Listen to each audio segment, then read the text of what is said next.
ഏവർക്കും നമസ്കാരം. ഇന്ന് ഞാൻ കൊണ്ടുവന്നിരിക്കുന്നത് ദിവ്യയുടെ അനുഭവമാണ്. ദിവ്യ ഷേണായി. ദിവ്യയും ബാംഗ്ലൂരിൽ തന്നെയാണ് താമസിക്കുന്നത്. അനുവിൻ്റെ ഫ്ലാറ്റിൻ്റെ അടുത്ത് തന്നെയാണ് താമസിക്കുന്നത്. അനുവിൻ്റെ അനുഭവം കഴിഞ്ഞ വീഡിയോയിൽ പറഞ്ഞിരുന്നുവല്ലോ.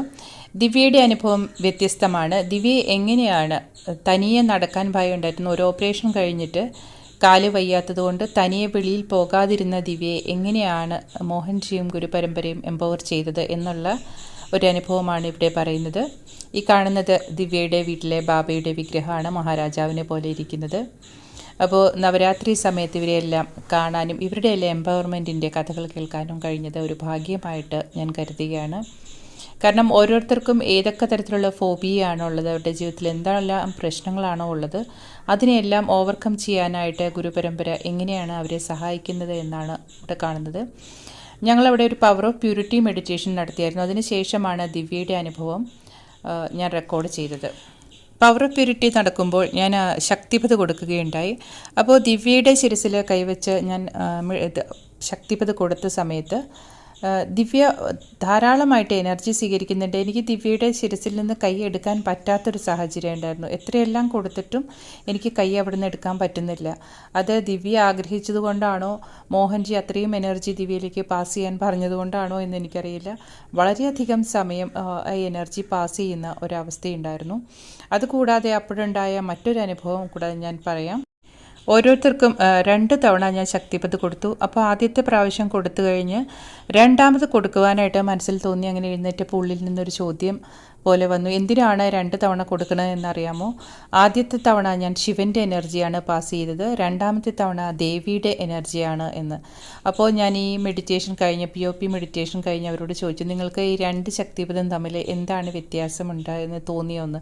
അപ്പോൾ അവരെല്ലാം പറഞ്ഞത് ആദ്യത്തെ തവണ ഭയങ്കര ഇൻറ്റൻസ് ആയിട്ടുള്ള ഒരു എനർജിയാണ് ഞങ്ങളിലേക്ക് വന്നത്. വളരെ ശക്തിമത്തായിട്ട് എൻ്റെ കൈയായിട്ട് അവർക്ക് തോന്നിയില്ല. രണ്ടാമത്തെ പ്രാവശ്യം ചെയ്തപ്പോൾ കുറച്ച് സോഫ്റ്റായിട്ട് ഫെമിനൈൻ ആയിട്ടുള്ള ഒരു എനർജി ആയിട്ട് തോന്നിയെന്ന്. അപ്പോൾ അത് സത്യമാണ് എന്നുള്ളത് എനിക്ക് ബോധ്യമായി. അപ്പോൾ അത് കഴിഞ്ഞിട്ടാണ് ഈ ഒരു ഇൻ്റർവ്യൂ ഞാൻ എടുത്തത്. നമ്മൾ ഇന്നലെ അനുവിൻ്റെ എക്സ്പീരിയൻസ് റെക്കോർഡ് ചെയ്തിട്ടുണ്ടായിരുന്നു. അപ്പോൾ അതിൽ പറഞ്ഞിട്ടുണ്ടായിരുന്നു അനുവും ദിവ്യയും കൂടെ ഒരുമിച്ചിട്ടാണ് മോഹൻജിയും ദേവിയമ്മയും കാണാൻ പോയത്. അപ്പൊ അനുവിന്റെ എക്സ്പീരിയൻസ് പറഞ്ഞല്ലോ, അതെങ്ങനെയാണ് കാണാൻ പോയത്. ദിവ്യയ്ക്കും അതുപോലെ തന്നെ ഒരു മിറക്കിളസ് ആയിട്ടാണ് ദിവ്യയെ കാണാൻ പോയത്. അപ്പൊ ദിവ്യയുടെ അനുഭവം നമുക്ക് കേൾക്കാം. ദിവ്യ പറയൂ, എങ്ങനെയാണ് മോഹൻജി ആദ്യം കണ്ടത്, എങ്ങനെയാണ് മോഹൻജിയെ പറ്റി അറിഞ്ഞതൊക്കെ പറയൂ. ഞാനും അനുവും സത്യം പറഞ്ഞാൽ ഇതേ ബിൽഡിങ്ങിലാണ് ഒരു 2019 മുതൽ ഞങ്ങൾ അറിയും. പക്ഷെ അപ്പോഴേക്കും ഞങ്ങളിങ്ങനെ ഓണത്തിനൊക്കെ കാണും, ഇങ്ങനെ ഹലോ ഹായ് അത്രയൊക്കെ ഉള്ളൂ, അല്ലാണ്ട് വലിയ ക്ലോസ് ഇതൊന്നും ഫ്രണ്ട്സൊന്നും ആയിട്ടില്ല. പക്ഷേ എനിക്ക് 2022 ഒരു മേജർ സർജറി നടക്കേണ്ടി വന്നു. കാലിന് വലിയൊരു ബോൺ മാറ്റിയിട്ട് ഇംപ്ലാന്റ് ഒക്കെ ആയിരുന്നു. അപ്പോൾ ആ സമയത്താണ് ശരിക്കും പറഞ്ഞാൽ ഈ കോവിഡ് കാലം എല്ലാവർക്കും ഭയങ്കര ഡിപ്രസിങ് ആയിരുന്നല്ലോ. അപ്പോൾ അതിൽ നിന്ന് പുറത്തേക്ക് വരാനുള്ള കാത്തിരിപ്പായിരുന്നു. പക്ഷെ ആ സമയത്ത് ബാക്കി എല്ലാവരും പുറത്തേക്ക് വന്നെങ്കിലും എനിക്ക് ഒന്നും കൂടെ ഡിപ്രസിങ് ആയിട്ടുള്ള ഒരു അവസ്ഥയാണ് വന്നത്. അപ്പോൾ ആ സമയത്ത് ഞാൻ വല്ലാണ്ടൊക്കെ ഡൗൺ ആയിപ്പോയി. എൻ്റെ അപ്പോഴത്തെ ഫ്രണ്ട്സും ഒക്കെ വിട്ടുപോയി, ആരും ഇല്ലാത്തൊരു ഫീലിംഗ് ആയി, ഒറ്റയ്ക്കായിപ്പോയി. അപ്പൊ ഞാനിങ്ങനെ യൂട്യൂബിലൊക്കെ ഓരോ വീഡിയോസ് തപ്പി നടക്കി എന്തുകൊണ്ട് എനിക്കിങ്ങനെ വന്നു, ഞാൻ എന്ത് പാപം ചെയ്തു, അങ്ങനത്തെ ഒരു ക്വസ്റ്റ്യൻ ആയിരുന്നു. അതെ അതെ. അപ്പോൾ ഞാനിങ്ങനെ ഒരുപാട് ആൾക്കാരുടെ വീഡിയോസ് കാണുമായിരുന്നു. അങ്ങനെ മോഹൻജിയുടെ വീഡിയോസും കാണാൻ തുടങ്ങി. അപ്പോൾ ക്രിയായോഗ നല്ലൊരു ഇതാണെന്ന് കണ്ടു. അപ്പോൾ ഞാൻ ശ്രീയമ്മിനെ കോൺടാക്ട് ചെയ്യാൻ ശ്രമിച്ചു. അങ്ങനെ ഒരു ക്വസ്റ്റ്യൻ ഒരു ആൻസർ കിട്ടാൻ അതെ അതെ അങ്ങനത്തെ ഒരു സ്റ്റേജിലായിരുന്നു. അപ്പോൾ പിന്നെ മോസ്റ്റ്ലി എനിക്ക് തോന്നിയത് ഞാൻ എന്താണ് ചെയ്തത്, എനിക്ക് പ്രായശ്ചിത്തം ചെയ്യണം അങ്ങനെ ഒരു ഇത്.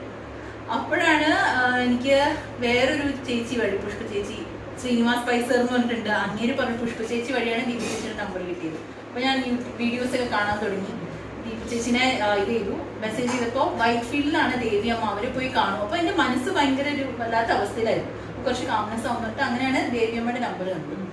അപ്പോൾ അന്ന് അമ്മയും അച്ഛനൊക്കെ ഉണ്ട്. അപ്പോൾ ഞാൻ ദേവിയമ്മേനെ വിളിച്ച് ഓക്കെ ഒരു പ്രാവശ്യം പോയി കണ്ടു. അത് നല്ലൊരു എക്സ്പീരിയൻസ് ആയിരുന്നു.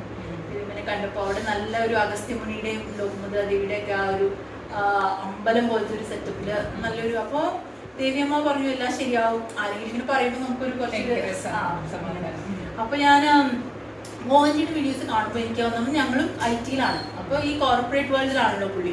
അപ്പോൾ പറയുന്നതൊക്കെ നല്ലപോലെ കണക്ട് ആയി, ലോജിക്കലായിട്ടാണ് എല്ലാം പ്രാക്ടിക്കലാണ്. അപ്പോൾ എനിക്ക് മോഹൻജിനെ കാണണമെന്നൊരു ആഗ്രഹം ഉണ്ടായിരുന്നു. അപ്പോൾ ഞാൻ ഇങ്ങനെ ആഡ്സ് ഒക്കെ കാണുമായിരുന്നു, എംപവർമെന്റ് പ്രോഗ്രാം. അപ്പോൾ ഏത് പ്രോഗ്രാം കണ്ടാലാണ് മോഹൻജിയായിട്ട് ഇന്ററാക്ട് ചെയ്യാൻ, അങ്ങനെ ഞാനൊരു ഇതിലായിരുന്നു.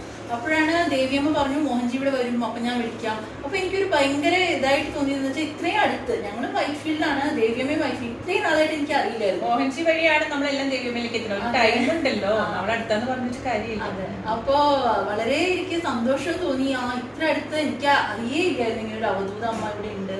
അപ്പോൾ അത് കാണാൻ പറ്റിയൊരു സന്തോഷമായി. പിന്നെ ഞങ്ങൾ ഏപ്രിൽ മാസമായിരുന്നു, ഈ വർഷത്തെ ഏപ്രിൽ. അപ്പോൾ കുട്ടികൾക്ക് വെക്കേഷൻ ആയതുകൊണ്ട് നാട്ടിൽ പോയപ്പോൾ എനിക്കൊരു മെസ്സേജ് വന്നു, മോഹൻജി വരുന്നുണ്ട് ദേവിയമ്മയുടെ. ദിവ്യ പറ്റുവാണെങ്കിൽ നാളെ വരും ഇങ്ങോട്ട്. 24th ഏപ്രിലാണ് എനിക്ക് ആ മെസ്സേജ് വരുന്നത്. 25th ഏപ്രിലിന് വരാൻ പറ്റും. അപ്പോൾ സത്യം പറഞ്ഞാൽ എനിക്ക് ഈ കാലിന്റെ റെസ്ട്രിക്ഷൻ കാരണം ഒറ്റയ്ക്ക് ഇൻഡിപെൻഡന്റ്ലി നടക്കാനും പോവാനും ഒന്നും അത്രയും ഭയങ്കര ഭയമുള്ള ഒരു സമയം. പുറത്തേക്ക് പോകുന്നെന്ന് പറഞ്ഞാൽ എനിക്ക് ഭയങ്കര അതെ അതെ, ഞാൻ ഹസ്ബൻഡിന്റെ കൂടെ കൈ പിടിച്ചിട്ട് പോലും എസ്കലേറ്റർ കയറാനൊക്കെ ഭയങ്കര പേടിയുള്ള ആളാണ്. പക്ഷെ അന്ന് ഒരു ചാൻസ് ഇല്ല. അപ്പൊ ഞാൻ വേഗം തന്നെ തിരിച്ചിനെ വിളിച്ചു. പിന്നെ എൻ്റെ അമ്മയും നല്ല സപ്പോർട്ടീവ് ആയിരുന്നു. അമ്മ പറഞ്ഞു പോയിട്ട് വാ, ബാംഗ്ലൂരിൽ ഫ്ലൈറ്റ് പിടിച്ചു പോക്കോ, ഒരു ദിവസം പോയി വന്നു. അപ്പൊ ഇത്രയും നല്ലൊരു ചാൻസ് കിട്ടാനില്ല. പിന്നെ വേറൊരു മേജർ കാര്യം പറയാൻ പറ്റുപോയത് എന്താണെന്ന് വെച്ചാൽ, ഈ ഗ്രൂപ്പിൽ കയറിയപ്പോഴാണ് അനു ആ ഗ്രൂപ്പിൽ ഉണ്ടായിരുന്നത്.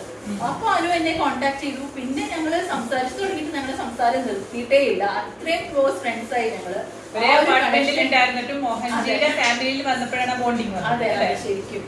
പിന്നെ അന്ന് അനു വിളിച്ചപ്പോ ഗുരു കൂടെ ഉണ്ട് എന്ന് പറഞ്ഞു പോയി. അതെ അതെ അതെ. അപ്പോ ഞാൻ ഏറ്റവും ആദ്യം പിന്നെ അനുവിനെ വിളിച്ചു. കാരണം അനു എനിക്കറിയാം, ഇവിടെ ബാംഗ്ലൂർ അനു, ശാലി ചേച്ചി, ഞങ്ങളൊക്കെ ദേവിയമ്മനെ മോഹൻജിനെ കാണാൻ കാത്തിരിക്കുന്നവരാണ്. അപ്പൊ ആദ്യത്തെ ഫോട്ടോ വന്നു, അയ്യോ ഞാൻ നാട്ടിലാണല്ലോ, എന്നാൽ അനുവും ചേച്ചിയും കൂടെ പോയി കാണട്ടെ എന്നായിരുന്നു. അപ്പൊ ഞാൻ അനുവിനെ വിളിച്ചു. പക്ഷെ എന്റെ അമ്മ എനിക്ക് ധൈര്യം തന്നു, നീ വേണമെങ്കിൽ പോയിട്ട് വാ. പിന്നെ ഞാൻ ദീപാജിനെ വിളിച്ചു. അപ്പൊ ദീപാജിയുടെ ഒരു വാക്ക്, ഗുരു കൂടി ഉണ്ട്, പോയിട്ട് വരുന്നു. അപ്പൊ ആ ഒരു ഭയങ്കര ഒരു പവറാണ് തോന്നിയത്. അങ്ങനെ ഞാൻ ടിക്കറ്റ് ബുക്ക് ചെയ്തു. പിള്ളേരുടെ അടുത്തൊക്കെ ഞാൻ പറഞ്ഞത് ലാപ്ടോപ്പ് കൊടുക്കാൻ പോവാണ്. കാരണം എങ്ങനെയാണെന്ന് അറിയില്ലല്ലോ, ഒരു അൺസർട്ടനിറ്റി ആണല്ലോ. അതുകൊണ്ട് വന്നിട്ട് പറയാമെന്ന് വിചാരിച്ചിട്ട് ഫ്രൈഡേ അത് പിന്നെ ഇവിടെ ഞങ്ങളുടെ വീടിന്റെ നല്ല അടുത്താണ്. അപ്പൊ ഇവിടെ വന്നിട്ട് ഇവിടെ തന്നെ നിൽക്കുക, വീട്ടിൽ തന്നെ താമസിച്ചിട്ട് മോഹൻജിനെ പോയി കാണാം. അതൊക്കെ ഒരു വലിയൊരു എന്താ പറയാ, എനിക്ക് വേണ്ടി മോഹൻജി ഇവിടെ ഇത്ര അടുത്ത് വന്ന പോലെയായിട്ട്. പിന്നെ അവിടെ ദേവിയമ്മയുടെ വീട്ടിലാണെങ്കിലും ഞങ്ങൾ 3 പേര് മാത്രമേ ഉണ്ടായിരുന്നുള്ളൂ. ഭയങ്കര ഒരു പ്രൈവറ്റ് മീറ്റിംഗ് മാതിരിയായിരുന്നു അത്. പിന്നെ ഏറ്റവും വലിയ ദേവിയമ്മയുടെ അടുത്ത് പോയപ്പോ അനു, ദിവ്യം, ശാലിനി അല്ലെ, നിങ്ങൾ 3 പേരും കൂടിയാണ് പോയത്. പിന്നെ ഏറ്റവും വലിയ കാര്യം എന്താണെന്ന് വെച്ചാൽ, ഞാൻ മോഹൻജിനെ കാണുമ്പോൾ എന്റെ മനസ്സിലിങ്ങനെ ക്വസ്റ്റ്യൻ, ഞാൻ എന്തെഴുത്താ ഞാൻ ഇങ്ങനെ ചോദിക്കാൻ കാത്തിരിക്കുന്ന പോലെയായിരുന്നു മോഹൻജി. ശരിക്കും ഒരു കാര്യം ചോദിച്ചോട്ടെ, എന്റെ കാലെന്ന് പറഞ്ഞപ്പോഴത്തേക്ക് മോഹൻജി എന്റെ അടുത്ത് പറഞ്ഞു, 3 ജന്മം മുമ്പ് ഒരു ആക്സിഡന്റ് ആയതാണ് ആ കാലിന്റെ പ്രശ്നം. അപ്പൊ ആദ്യമായിട്ടാണ് എനിക്ക് അതിന്റെ ഒരു ആൻസർ കിട്ടിയത്. പാറ്റേൺ ആണ്.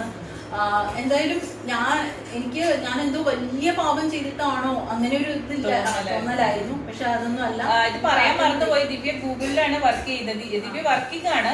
അതിന്റെ ഇടയ്ക്ക് ഈ ഒരു ബ്ലെസ്സിംഗ് ഉണ്ടായിരുന്നു. ദിവ്യക്ക് ഒരു ഫിനാൻഷ്യലി പ്രശ്നമൊന്നും വന്നില്ല.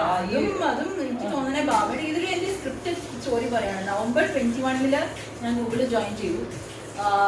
ജാനുവരി 22 എനിക്ക് ഈ ബോൺ ട്യൂമർ ഡയഗ്നോസ് ആയത്. അപ്പൊ ഞാൻ വിചാരിക്കുന്നുണ്ട്, ദൈവം ഇങ്ങനെ ഒരു കുഷൻ തന്നു, എന്നിട്ട് അതിൽ തന്നെ ഇങ്ങനെ തട്ടിയിട്ടു എന്നുള്ള പോലെയാണ് എനിക്ക് തോന്നാറ്.